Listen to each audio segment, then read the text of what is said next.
Hey guys, we're here after my second viewing of the Uncharted movie, after my good friend Grayson's first viewing of it. Yep. And we're gonna do a little discussion video, give a brief review of the movie, a reiteration on my part, a review from his part, and we're gonna do a discussion of one very important question I think that needs to be talked about. Can game adaptation movies be done right?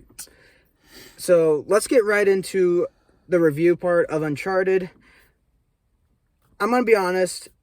My last video I filmed with Logan Cinematic Universe, I was more angry than passionate with that film. Because as someone who loves the games and is a lore nut, for starters, it absolutely pissed me off of just what they did with the film. But a second viewing made me think about it differently. Did I enjoy it a little bit more? Yes, I did enjoy a little bit more of the film. I should say it was more bearable. Will this change my score? No, it's still, in my opinion, I think it's still a 4. It's below average. The Uncharted name holds it back so much. And everything I said in my last video and also Logan's video, you can check him out. I'll put a link in the description. Kind of just perfectly sums it up of what we thought of it. But as a reiteration, I did find it more bearable to watch, but I still think it's crap compared to its actual source material. It basically bastardizes it. And so, what's your take? I went in with low expectations, especially because I had heard from Trent that it wasn't that good. And for starters, real quick, I've never played any of the games of Uncharted. I've heard from Trent, and I have seen him play 4 specifically, some of it. And from what he's told me, what I've seen, I automatically knew that movie probably wasn't going to be the best because, for one, they put elements of Uncharted 3 and Uncharted 4 within that movie as a young Nathan Drake. And we did research to make sure the age of Nate during the first game, and it's 31. And Tom Holland's Nathan Drake is 25, which is fine. But what they should have done, in my opinion, is a prequel story and not trying to do 3 and 4 in the same, but as a young Nathan Drake. And then set up with the mid-credit scene the first game. Yeah, because if you don't know, spoiler alert, if you haven't seen the film, even then, the mid-credit scene talks about a Nazi map. If you remember from the first game, Nate finds a German U-boat, and he finds a map on there where it has the location relevant to where El Dorado might be. So that's what they're setting up in the mid-credit scene. They're setting up Drake's fortune. Yep. But if I'm being honest, still, like I said in my last video, the characterizations here of Nate and Sully both are done so poorly. They are. And I love Mark Wahlberg, and I like Tom Holland. I'm not going to get on the train and say I love him. He's a good Spider-Man. He's a great actor by himself, but he's not Nathan Drake. Yeah, and even if he was like a younger Nathan Drake, he still isn't the perfect one. We've discussed this. Nathan Fillion from the fan films would have been perfect as Nathan Drake. And Mark Wahlberg was supposed to be him 10 years ago, but they scrapped it. Yeah, and I think he would have been perfect for Nathan Drake. As a matter of fact, Sully acts more like Nathan Drake than Nathan Drake does in the movie. It's just true, and he doesn't act like Sully at all. From what I know of Sully, he isn't someone who's needlessly greedy and is willing to throw, quote-unquote, his friends away for gold. Yeah, he's a con man. He's always been a con man, but after meeting Nate, he actually takes care of him. He's more like a surrogate father than he is a partner. And that's what they screwed up with this. Yeah, and then the lack of character development's what I should say for Sully in the movie is it's non-existent. He goes from doing the exact same things to, now he's gonna start talking about how maybe he should go ahead and change and start caring, and then he gets rid of the gold to start to help Nathan, and it felt out of nowhere. And then one of my biggest gripes with the film is I love female antags and protags. If they're done right, I love them. I loved Laura Croft, and I like Cassandra Cain. Nadine Ross. I like Nadine, but they set up the main villain, and then they kill him off. Antonio Banderas' character gets killed off while he's actually giving probably the main thing that saves his character. It's his whole motivation of why he's doing all this, of why he's being a piece of shit, honestly. But for actual reasons, Joe Braddock, which is the character played by, I forgot, has no character motivation, no personality. She's just there to be an obstacle. Yeah, and that's what they should have kept her as, and not as the quote-unquote final antag of the entire film. Because it felt out of nowhere. It felt like it was just like, oh, hey, let's make the female the villain now. They pulled a Drake's Fortune. I just remembered this. Roman, that's been talked about in the mid-credit scene, is said to be the main villain, but his partner Antok Navarro tricks him into opening the El Dorado coffin, and it gives him a virus, turn him into a zombie, and Navarro shoots him, and he's the final boss. Yeah. So they pull a Drake's Fortune, but much worse. But yeah, shittier than what. So, what did you like actually? If I get rid of the Uncharted name, I like the chemistry between Tom Holland and Mark Wahlberg. If I get rid of that name, if I don't, and I keep the Uncharted name to it, it doesn't make any sense, especially if you compare it to Nathan Drake and Sully in the actual games. They're more Tom Holland than Mark Wahlberg in this film. Yeah, I made a joke during the movie, like, oh, look, it's Mark Wahlberg playing his shooter character. This is what he was doing off screen. And it's literally just Mark Wahlberg and Tom Holland. Yeah. So, it's not going to change my score. I'm going to give it a 4, below average. Even as a movie itself, it's below average. Like, they rip off so many better action treasure hunting movies. As a matter of fact, National Treasure, which critically was a little off and on, was a better film than this one. Much better. I also like Nicolas Cage because he's bad, quote unquote, but he's like good at being bad. That's why Willy's Wonderland was actually enjoyable. Yeah. But and then the one scene that made me literally like reel back in the theater was when Nate and Chloe, the Nate and Chloe scene where she when did you become? No, well, that one too, but there was two. I'll get to that one in a second. But one that made me really like real was when Nate finds out that it's a compass. It's supposed to lead your way from Sam's letters. Which, how didn't he recognize that Sam would inscribe letters with the invisible ink like he did when he was younger? But anyways, how he didn't think about that the first time amazes me now. Yeah. But he puts, after he finds that out, he takes off the crystals or gems and then puts them in and the map and it on the compasses. It literally does this. Yeah, it triangulates, and it's just a ripoff of the Lost Ark scene with Indy puts the staff in the hole, so it points. Oh. It points to the actual location, and that's exactly what happens with Tom Holland's Nathan Drake. What I did appreciate was the fact that he gave her fake coordinates. That was good. I like that. That was pretty good. And then another thing I didn't like is they had a perfect setup to call the female lead Chloe Fraser Laura Croft. Because there's a joke saying that Nate says is when did you start wanting to become Indiana Jones? And I literally was like, they missed the opportunity to say Laura Croft, the actual female protagonist that is also an archaeologist type character that goes out and hunts treasures. But they kind of just missed it. It just doesn't work. No. What would you give this? What would you give this film? With the Uncharted name, 3 to 4. Without it, I enjoyed it somewhat. There were a lot of plot conveniences, and there was no puzzle solving besides Nathan solving his brother's code.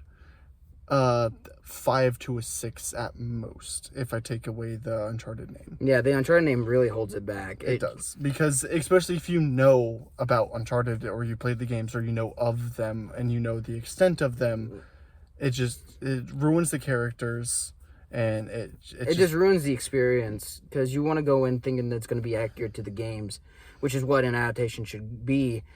It doesn't do that. Yeah, like, I recognize the flaws of the Tomb Raider 2018 film, especially because I love the remake games for the new trilogy that came out.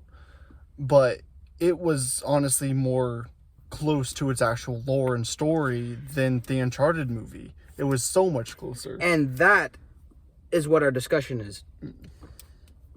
Our discussion is, are video game adaptations live action salvageable? Are they still in uncharted territory, or can they be saved? Because we have had some really bad adaptations. Don't even get me started on Resident Evil Welcome to Raccoon City. I hated that movie because I love Resident Evil. What I get when you make an adaptation of a video game or comic book or whatever, you have to take creative liberties. But when you butcher and bastardize the lore just to fill in the movie, it destroys whatever connection you had to the whole source material in the first place. It just gets rid of it. I hated Mortal Kombat. Excuse me. The 2021 one. I have not seen the 97 or Annihilation. I honestly don't plan to. But the 2021 remake of that of Mortal Kombat, I absolutely hated, because they bastardized the lore of Scorpion's revenge. Scorpion's probably one of my favorite characters, and they butcher that. And they butcher Liu Kang, who is probably my favorite character. They butcher a lot of characters in those. The best part of that movie is literally Kano being funny. And Kano's probably one of the fandom's most hated characters. Everyone hates him. Inside of Mortal Kombat, the games, yeah. Everyone hates him, and fans don't like how scummy he is, though that's kind of a character trait, regardless. And I got damn hat hair. In my personal opinion, we've had a couple neat ones. We've had some that are all right. That are bearable and for example, the Tomb Raider movies, both the Angelina Jolie's and the 2018 one. Those were bearable. Yep. 2018, I personally preferred of those three movies. And we're getting a sequel for that one, thankfully, with Alicia Vikander, which she was awesome as Laura. Honestly, Detective Pikachu was also a good one. I personally like that one. And Sonic wasn't too bad, and I'm a little excited for Sonic 2, but they're also, for certain games, I guess it would be okay to get off of lore, because the Sonic one is... Really, it ignored a lot of the lore, but it was still an enjoyable film. I guess it's the difference between, having, say, an animated character like Sonic compared to, say, Nathan Drake. Yeah, when you have a character that is a real person within the games adapted... That's more of a human. I think that one needs to stay closer to the lore, or if you're going to change the lore, don't change it so drastically that they're not their actual characters. But Sonic, you can, because he's it's hard to adapt those games into live action, because it's literally just him running, essentially. Yeah, I'd say essentially they should have done what they did for Sonic X. They should have made it into an animated movie or an animated series. Yeah. Because putting Sonic in a live action setting not only takes a lot of effort and a lot of creative liberties, but it opens a lot of problems. Because the first trailer sucked ass because of how he was designed. Fans pretty much bullied Paramount to change it, and they did, which was a welcome change, which was fine, but just I think Sonic personally shouldn't have been in a live action movie. Yeah. It's not the character. Detective Pikachu as a live action film, that was all right. I think it's also the fact that Ryan Reynolds probably saved that from being as bad as it could have been. Oh yeah, but. And Oh, yeah, Assassin's Creed. I personally enjoyed that film. I know people hated it. I was half and half with it. It wasn't the best, but it wasn't the worst either. Even some of the games for Assassin's Creed are worse than that movie, sadly. No, yeah. But the cool thing about that movie is the fact that it's canon. It's actually canon in the Assassin's Creed lore. It doesn't break the lore, which Uncharted did. And even Tomb Raider kind of broke the lore, but it didn't break it enough where it would be like, oh, this is completely inaccurate like Uncharted was. Yeah, like, for example, in Tomb Raider 2018, she was a bicycle messenger. Yeah. But that was not even 10 minutes of the film. That was like just a quick, like, oh, this is what she's doing for now. And then we get to the actual plot. Nate's a barman, and that takes like 20 minutes. Yeah. You don't need 20 minutes. Even if Tom Holland actually worked as a barman and like learned the tricks and stuff, it was fine. But which like, is great commitment. It's not Nate. It's not Nate. Nate was never that.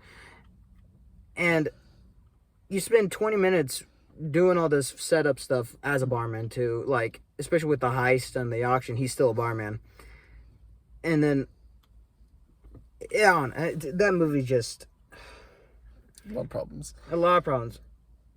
And how about some actually good, objectively good adaptations of the video games? The Resident Evil CG movies.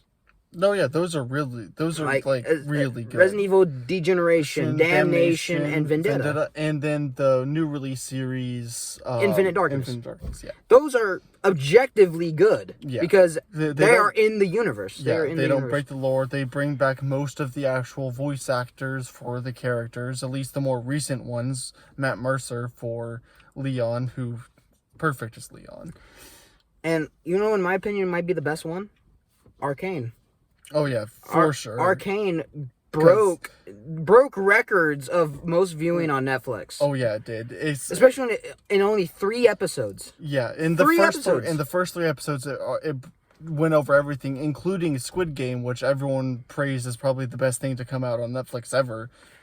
And I still haven't finished. It shattered it because like everyone can admit if you've played it. I have never played League of Legends, but everyone I've heard of who has played it, they say they absolutely despise the game because it's rage inducing. And if someone me who has never played the games, and even people who have played the games can watch it and enjoy it because it brings deep lore, it helps flesh out characters that you might enjoy to play as in the game. It opens that door. Yeah, because there is lore within. From what I know, they got the lore ideas from the game itself because they're like little quips that they spout off to each other between like Vi and Jinx in the game. So they like rocketed off that to help create more lore, and they created the series with it. And like that's fine because there is enough lore to help jump off, and then you sprout out that lore. Unlike Uncharted, which is like there's all this lore and the games are in of themselves completed, and then you just change the lore completely. 4 games worth of source material and lore to take a lot of inspiration from. They took a lot of inspiration from Uncharted 4 and 3, and they bastardized that. Just to set up the first game, which makes no sense. That's not what you do. Yeah. And you're probably asking, what is the trend of what we said were good adaptations? Animated. I think the biggest weakness for video game adaptations are live action. Mm-hmm. That's what holds them back. I personally think that's what holds them back. I think animated adaptations are the way to...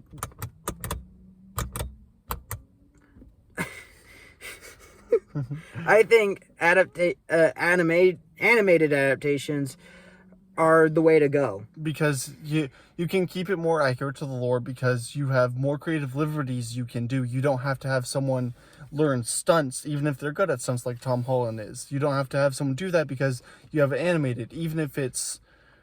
I honestly don't know, like, if it costs more to animate compared to just the live action stuff. I don't know if it costs more. If it does, then I can see why they go with live action. But if it costs more to do the live action, why not just do an animated? Yeah, because the animateds have more potential because, especially if they're like, it depends on the animation, of course, but if they keep it closely animated to the actual series, like Resident Evil's animated adaptations are I think, the same engine that they use for the games.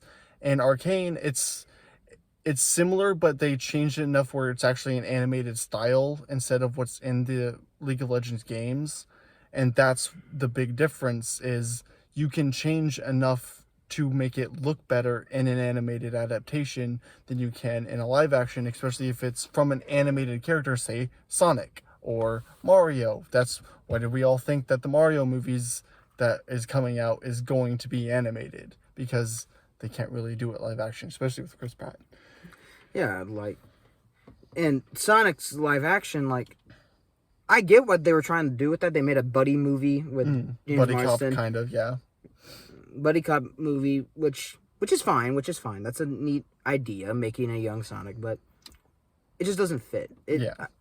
Biggest thing, I did enjoy the film, but as someone who knows the Sonic lore, it kind of just shattered that for me. Yeah. It didn't piss me off like Uncharted did, because at least it was still enjoyable, because it's an anime character who does have character, and it came from the same universe as his source material, but he got sent to San Francisco. Yeah, he got sent to another universe, essentially. That's probably what saved it. If it was still in his universe, they did the same thing, that would have probably been bad.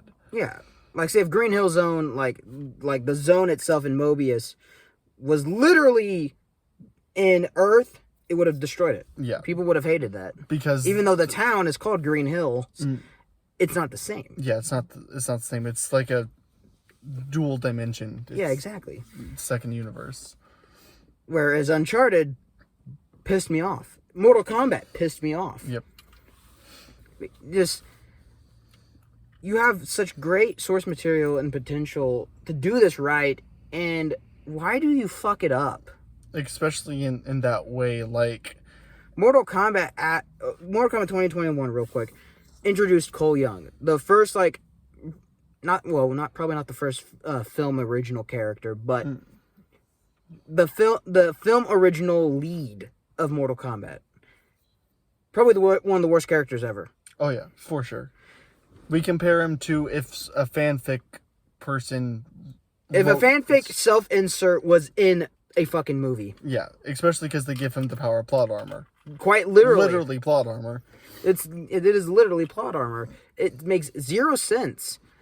It destroyed whatever Mortal Kombat 9, Mortal Kombat X, and Mortal Kombat X and Mortal Kombat 11 did.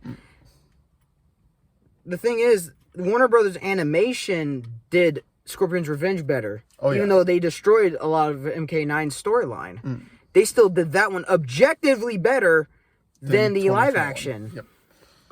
Even though the second one wasn't that good, sadly. It wasn't even that. I know it wasn't that good, but at least they had a tournament compared to the movie. It was like a tournament in the movie. That's quote unquote. Yeah. Just quote unquote. Exactly. Cole Young was a horrible character, and I was fine. He was a horrible character regardless. But what pissed me off the most was at the beginning of the whole movie, and they confirmed my suspicions, was the fact that he's a descendant to Scorpion. Hanzo Hasashi. He is the descendant of the daughter of Hanzo Hasashi that survived. Which wasn't even in the actual games. I know about that much. Yeah, I was beyond livid with that. You destroy, like, the motivation, pretty much, because... Well, I wouldn't say motivation, because his wife and son were still killed, so fair. But, and apparently, like, the blood of Hanzo Hasashi will bring the champions together. Yeah. That makes zero sense. And then don't even get me started on the power system, because they changed the power system, so it's like, you have to unlock something inside of you. It's like Chosen One type story, which I like some Chosen One stories. King Arthur's perfect representation. But they changed the power system so it can do that, so you have to unlock your ability. Even going so far as to give Sonya, who is someone who uses tech in the games, to start using abilities. Her tech become abilities. Same for Jax's arms. They're an ability, which makes no sense. It breaks every little bit of lore. And Kano's laser eye. Yeah. You see where we're going with this? Okay. I know we're going off track, but you see where we're going with this, of why these are bad. I think they have potential to do good with live action, especially with like characters that are already real human type characters like Nathan Drake. They have so much potential, especially if they actually delve into the lore and do it from the lore. But And Resident Evil has the same thing. I mean, yes, they have the monsters, but you can do it really well. But they change the story so much that it doesn't work. It doesn't. They like try to say, "Oh, it's new, it's fresh." I'm fine with new and fresh if it makes sense, if it doesn't break the lore. Like, I would have been fine, like I said before, with a younger Nathan Drake going on an adventure, and that's why Tom Holland could be cast. That's fine. And that was confirmed in the games where he did go on a solo adventure younger before he met Sully. Well, that's kind of when he met Sully. He was on a solo adventure getting the ring that Sam just so happens to be wearing. Yeah. At the beginning of the whole film. Yeah. So that whole meeting means nothing. Yeah. But it's just the question remains, do live action video game adaptations, can they be saved, or are they still bad? Or are they doomed to fail regardless? I would hope not, because like we said, some live action adaptations are enjoyable. But if they just keep going at this rate with destroying the lore that it had, the source material, and deviations from that, it's like deviating from a manga and an anime adaptation. Which that is a different discussion that entirely. we will save for a later date, especially because I will probably talk about 2016 Berserk. Which I have not seen and I don't plan to, so. Yeah, don't.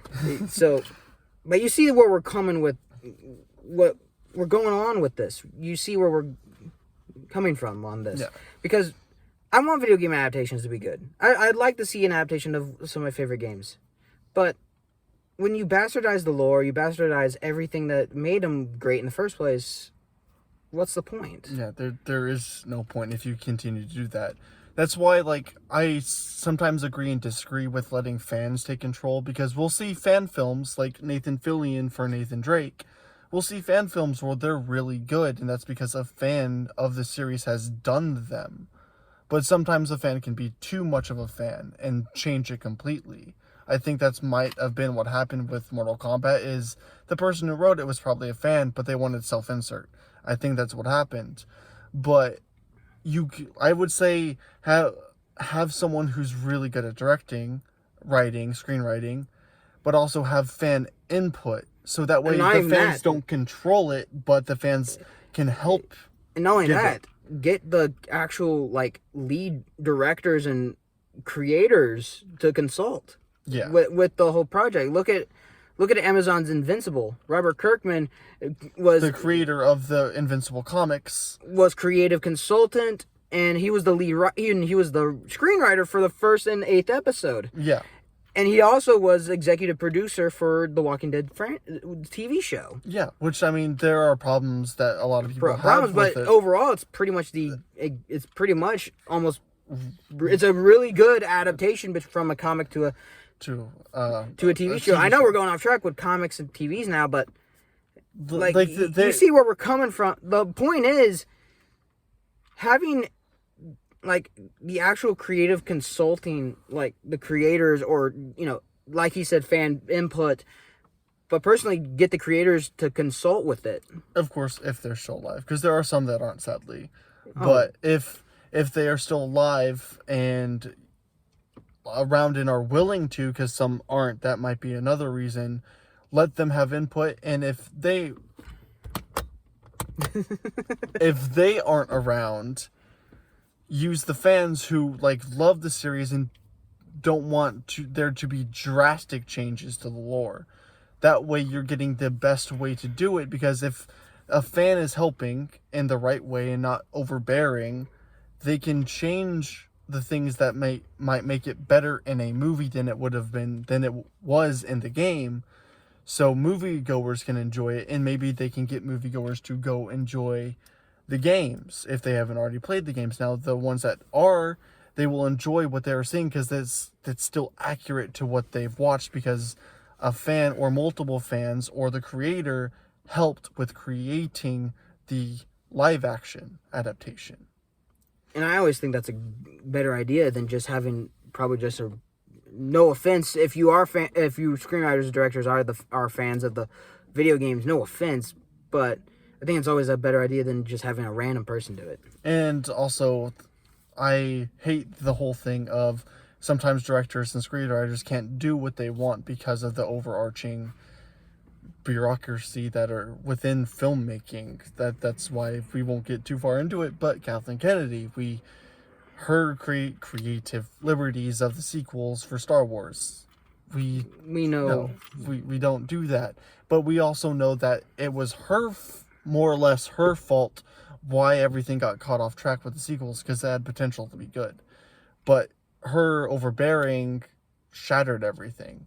And that might have been what happened with some of these live action adaptations of the films for like Mortal Kombat. Might have been the overbearing bureaucracy of the filmmaking industry or their respective studios. But the point remains, like, if you're gonna make an adaptation, I'd say stay as faithful as you can.